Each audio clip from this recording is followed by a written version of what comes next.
1972 was a wild year in pop music. The world was still reeling from the cultural aftershocks of the 60s, but instead of slowing down, music only got bigger, bolder, and more emotional. Vietnam raged on. Watergate was beginning to unravel trust in politics, and people everywhere were clinging to songs for escape, comfort, and unity. Pop music in '72 was full of contrasts. On one hand, you had soulful anthems like Lean on Me and Let's Stay Together, songs that sounded like they could heal the world. On the other, quirky novelty tracks like My Ding-a-Ling showed that audiences were also hungry for humor and lightheartedness. This balance between depth and fun, pain and joy is exactly what made 1972 unforgettable. So in this list, we're counting down 15 songs that define 1972 pop tracks that topped charts, broke hearts, and got stuck in our heads for decades. Some are cultural monuments, others one-hit wonders, but all of them shaped the soundtrack of an unforgettable year.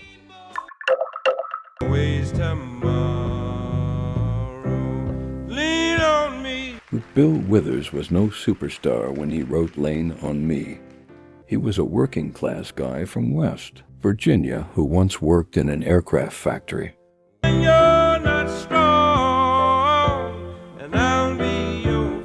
The inspiration came from his childhood in a coal mining town where everyone leaned on each other to survive.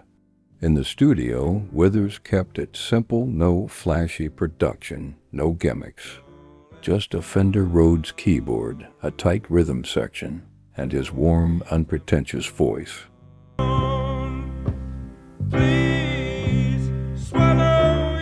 The result? A timeless anthem that topped both the pop and R&B charts. The song has been covered by everyone from Michael Bolton to Club Nouveau, but Withers' original still feels like a sermon on humanity.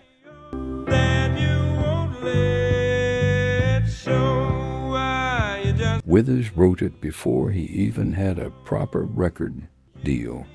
He scribbled the idea on scrap paper while working at his day job.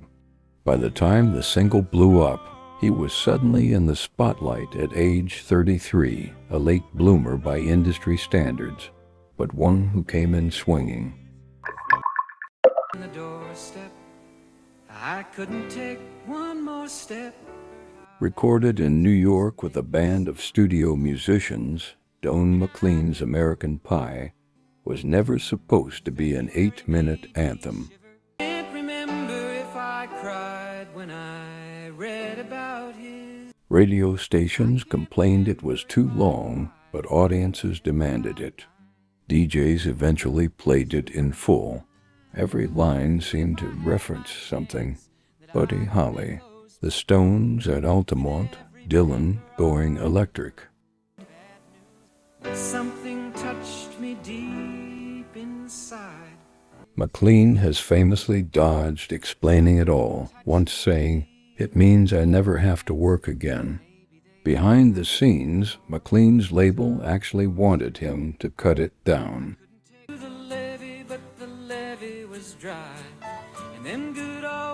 But McLean refused.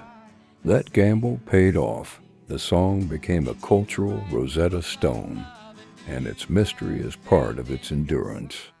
Even today, music historians still argue over what every verse really means. Power of interpretation. Badfinger's version was a hidden gem, but Nilsson turned it into one of the most heartbreaking ballads of all time.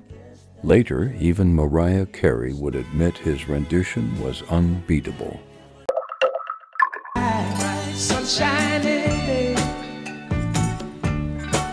Johnny Nash deserves more credit.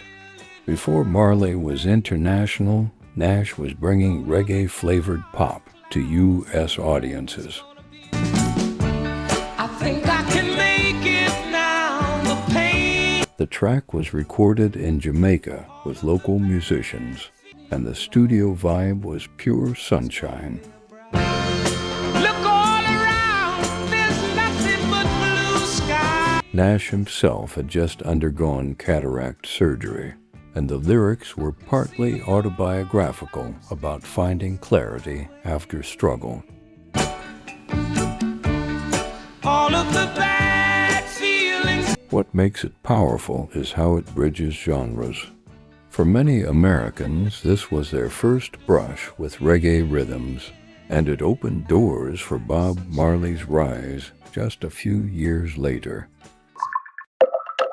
Was dry, but the air was full of sound. Here's a fun bit of trivia. America recorded a horse with no name at London's Trident Studios, the same place where David Bowie was cutting Ziggy Stardust.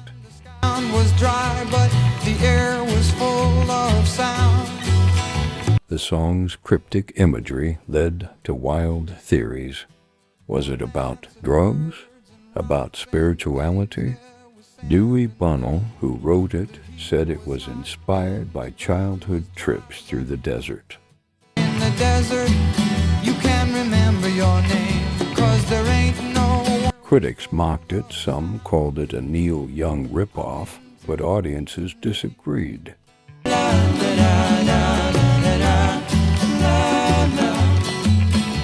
It went no. One in the U.S., dethroning Neil Young's own Heart of Gold. Irony at its finest. When the papa found out, he began to shout and started the investigation. Nobody knows what the boys were arrested for in Paul Simon's story song. And Simon has deliberately kept it vague, saying, "I have no idea what it is." It's against the law. It was against the law. It's just a line that came to me. What we do know, the rhythm was inspired by Simon's fascination with Latin percussion. Your mama looked down and spit on the ground every time my name gets... Recorded with top New York session players, it was unlike anything else on pop radio in 1972. Papa said, oh, if I get that boy, I'm gonna stick him in the house of detention. The song didn't just chart, it became a quirky classic, with a music video decades later featuring Big Bird and Mickey Mantle.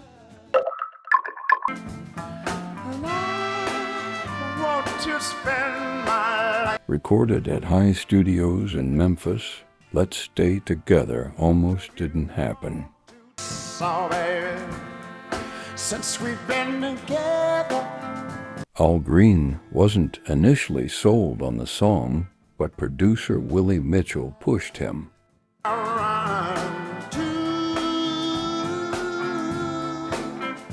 Green sang the vocals in just a few takes, effortlessly slipping between falsetto and chest voice. The result? Magic. It topped both pop and R&B charts.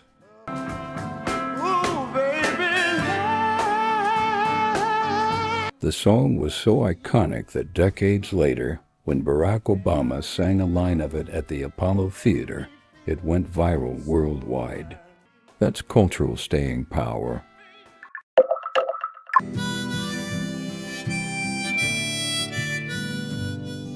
In 1971, Neil Young hurt his back and couldn't play electric guitar for long stretches. Forced onto acoustic, he recorded Heart of Gold in Nashville with producer Elliot Mazer.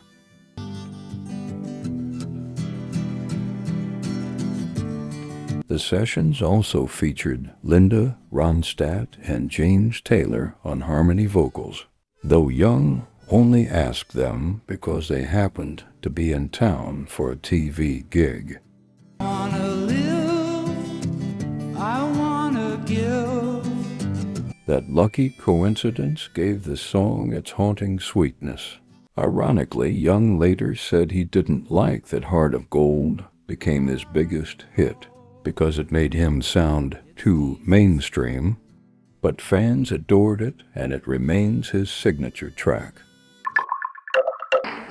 Come on, come on, somebody help me now. The Staple Singers recorded this funky, gospel-inspired anthem at the legendary Muscle Shoals studio. Help me on. The house band, the Swampers, laid down the groove, while Mavis Staples delivered the vocal of her life. Oh, help me now. Oh. Behind the scenes, the mood was electric. This wasn't just a session, it felt like a church service.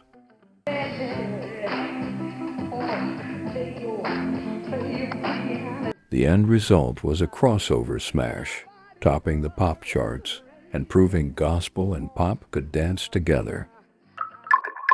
Tried to say to me how you suffered for. McLean wrote Vincent after reading a biography of Van Gogh. He recorded it simply just his guitar, strings, and vocals. Perhaps they'll listen now. The track didn't hit, no, one, but it resonated deeply. China blue, colors changing hue. In fact, when McLean later performed it at the Louvre in front of Van Gogh's paintings, audiences described it as a spiritual experience.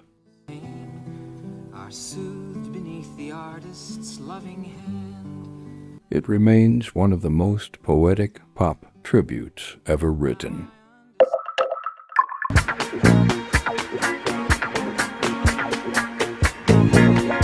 This wasn't an easy song to make.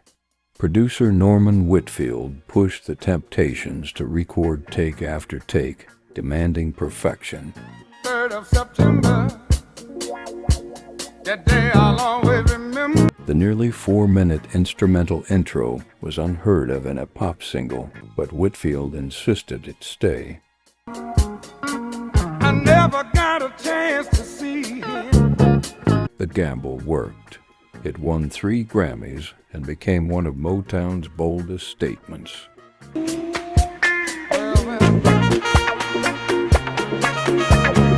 Behind the lyrics lay a personal sting. Dennis Edwards, the group's lead singer, hated singing. Papa was a Rolling Stone.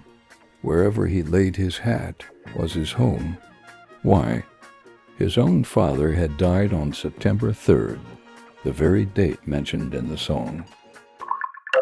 In this harbor town she works, laying whiskey. Looking Glass were a bar band from New Jersey who suddenly found themselves with a no one hit. The sailors say, Brandy, you're fine, you're fine. The song's nautical theme was unusual for pop radio, but its storytelling made it unforgettable. From the sea. Ironically, the band could never replicate its success, making them a one-hit wonder. Silver from the north of Spain, a locket. Still, Brandy endures, especially after Marvel's Guardians of the Galaxy 2 gave it a second life in 2017.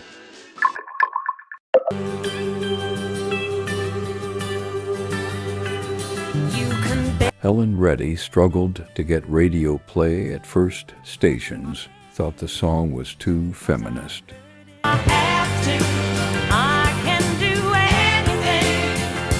But once women began requesting it in droves, programmers couldn't ignore it.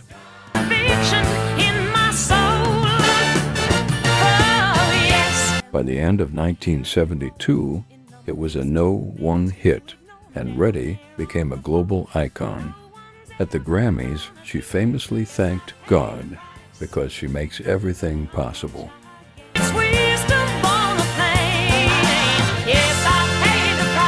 The song wasn't just pop, it was politics, a true anthem of the women's movement.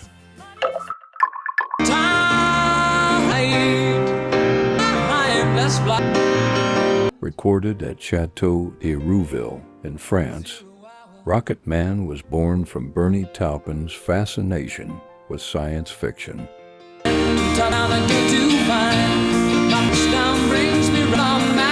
The song's lush production came from Gus Dudgeon, who also produced Bowie's Space Oddity.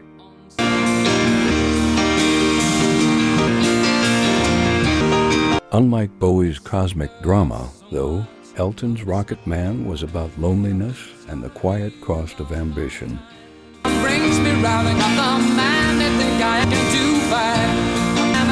The track soared to the top of charts worldwide and cemented Elton as one of the biggest pop stars on Earth. Hey, Pop Lore family! Did you know only 1% of viewers are subscribed? If you love deep dives into pop legends, forgotten gems, and the stories behind the songs that shaped generations, hit that subscribe button right now. And don't forget to turn on LL notifications so you'll be the first to know when we premiere our next video. It's free, it helps Pop Lore grow, and it makes sure you never miss a single countdown or music story. Let's build this community together.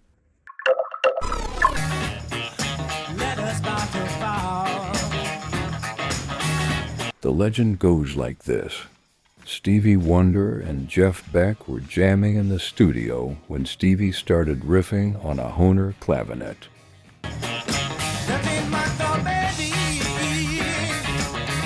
That riff became Superstition. Originally, Wonder promised the song to Beck.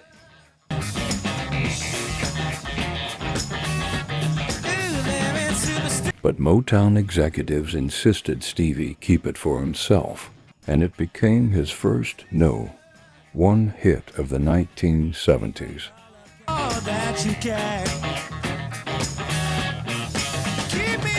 With its funky groove and biting lyrics about irrational beliefs, Superstition marked the beginning of Stevie's classic period. At only 22, he was reshaping pop, soul, and funk all at once. The journey doesn't end here, pop lovers. Watch this next.